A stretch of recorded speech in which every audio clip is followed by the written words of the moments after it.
Oh, hi there. My name is Jason. That's Gracie. She's walking on a brick wall for some reason. Anyway, I'm a consultant. I help people with SBA loan related issues. I've been doing it since 2009. I was a workout officer for the largest SBA lender in the country, and I've been consulting for a really long time with SBA borrowers who businesses close, and primarily they're looking for a way to get away from the business, get out of their debt without having to file for bankruptcy.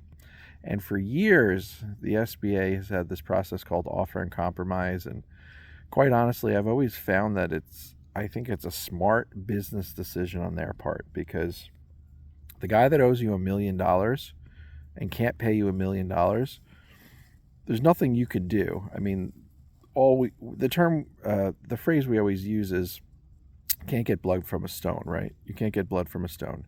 If I don't have any money, you can sue me all you want, you can call me all you want, you can send me all the letters you want, but if I don't have any money, if I don't have any assets, there's nothing you can do to get your money back. And so the SBA, at some point, somebody made a good decision and said, you know what, rather than holding out to get that that $1 million from Jason, what if we're willing to take something less if we can get comfortable with the idea that Jason really can't afford to pay us? And it's a smart business decision, because if somebody owed me money, I'd rather get, if you owe me $1, I'd rather get 10 cents than nothing. So, they've been doing that for a long time, and I've been helping people do that for a long time. And so when the pandemic first started, I was like, man, this is either going to be really good or really bad for my business. Turned out it was really bad for my business because the SBA stopped collecting on loans. They more or less moved all the people who handled workouts and settlements, and they were underwriting like PPP and EIDL loans. So bad for my business. And then after a while, my business came back, but I started getting a lot of calls about these EIDL loans. And at first, I was kind of just like swatting them away like gnats, like, there's nothing I can do. I mean, I help people settle. And as time went on, I realized people are looking for information. I have the information.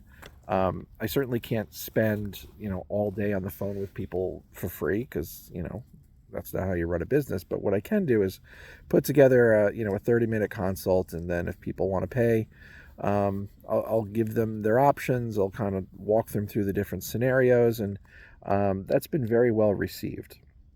But now at this point, we're kind of reached this plateau where a lot of people kind of understand what the deal is right now. Either you pay it back or you apply for a deferment. If you get the deferment, they're going to kick the can down the road for 6 months. Interest continues to accrue. And by the way, people are pissed off about that. So if you're looking at your loan statements every month and seeing that you're not even paying back principal because of the accrued interest, you're not alone. Talk about a kick in the nuts, right? They gave you this loan and basically said, don't pay us back for 2 years. And then once you start paying it back, you're not even going to pay principal for several years. So I know people are angry about that. But what people are also angry about is when their business is closed and they've got an EIDL loan, they're coming to me and saying, okay, well, let's talk about a settlement. I saw your videos online, Jason. I read your articles. Yeah, let's do it. Let's do the offer and compromise for my EIDL loan. And I have to, regretfully inform them that as of now we're at March 20th, 2023, the SBA is not entertaining settlements, no offer and compromise for the EIDL loan. And they're saying it's statutory, that Congress needs to pass a law enable for these to be partially forgiven. And I'm not looking for blanket forgiveness like PPP where it's like 100%. My whole argument here is just give everybody who has an EIDL loan the same opportunities that people with SBA 7A loans have, right? So like, if I open a pizzeria and I borrow several $100,000 through a 7A loan and that pizzeria doesn't work out, they're going to welcome a settlement offer if I can prove to them that I can't pay it in full, but I can pay them something. That's just par for the course. So why is it that that guy can settle his debt without being forced into bankruptcy, without being thrown to the treasury, where it'll never settle and they're going to add a 28% penalty. Why is the guy with the 7A get that deal, but the guy with the EIDL doesn't? And you know what, SBA, if it's statutory, then explain to me why every other loan can settle. Why, like, was it the CARES Act? I tried to do a little digging. I couldn't find anything. I'm sure maybe if there's somebody smarter out there than me, maybe an attorney who's read the CARES Act or something, just explain to me why it is that the SBA has the authority to do it with every other type of loan but the EIDL.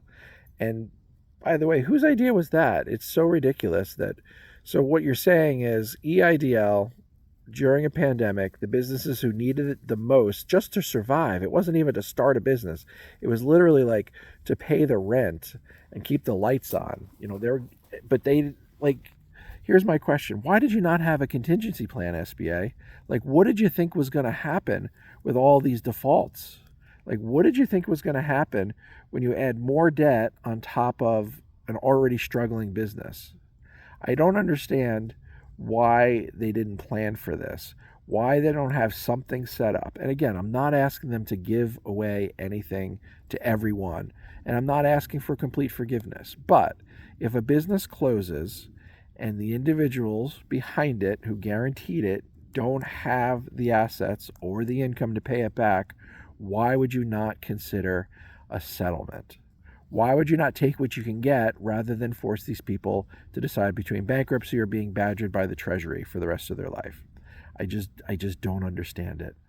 I made some videos today kind of poking fun at them. Like, essentially, one was, basically to the public, we love SBA. We're the SBA and we love businesses and you're the backbone of the economy, which is all great for the commercials and for, Twitter to go sit and, at Joe's coffee shop and have a slice of pie and tell them they're the backbone of America. But it's really helpful, SBA, instead of eating that pie and plugging Joe's Diner, how about a reasonable way to resolve these EIDL loans when people truly can't pay them? Not a free pass, not giving anything away. You get your pound of flesh, but it's based on what people can afford. Because right now, kicking the can down the road, giving them 6 months of a reduced payment at 10% does nothing but delay the inevitable.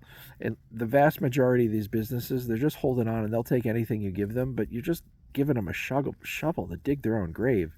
So I started a hashtag. It's on Twitter. It's hashtag OIC, the number 4 EIDL. And I have a Twitter handle, which is of the same name, at OIC4EIDL. I know it's not going to go anywhere, especially if it's statutory. There's not much they can do. But, the more pressure we put on them, the more voices that are heard. I just don't think it can hurt.